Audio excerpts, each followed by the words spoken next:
adultos, as crianças, né, colocaram tudo na caixinha. Ninguém sabe o que tem aqui dentro, só Deus sabe. E depois que vai ser queimado, né? Somente o Senhor sabe que está aqui dentro dessa caixinha dos pedidos. Vamos então falar com o nosso Deus, depois queimar os pedidos? Amém. Senhor nosso Deus, nosso Pai, Tu és grandioso, Senhor, sobre todas as nações. Amém. Nós te damos graças, te damos glórias, porque o Senhor é maravilhoso e a Tua misericórdia nos alcançou, Senhor. Um dia nós estávamos no fundo do poço, sem te conhecer, sem conhecer o Teu amor, mas o Senhor tocou o nosso coração. E agora nós somos conhecedores da graça que vem somente através de Jesus Cristo.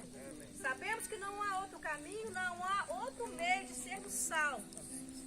Seremos salvos somente através de Jesus, da graça concedida na cruz do Calvário.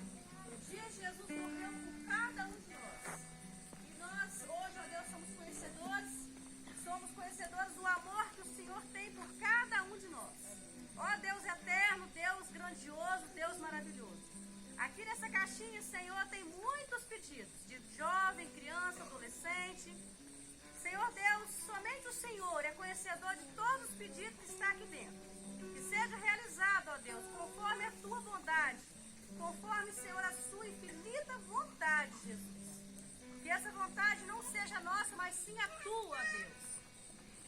Venha ser, ó Deus, com cada um de nós, com cada família, com cada criança e com cada jovem que está aqui nessa noite.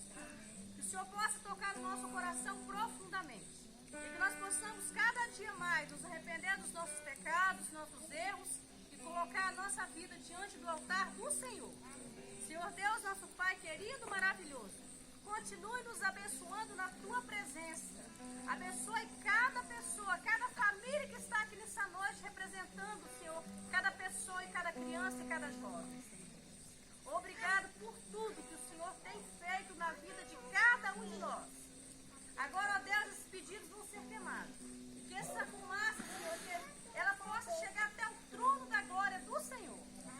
É o que nós te pedimos. Nós te agradecemos no nome santo de Jesus. Amém. Amém.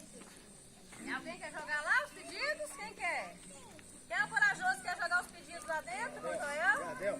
Joga os pedidos lá que vão ser queimados. Amém. Glória a Deus.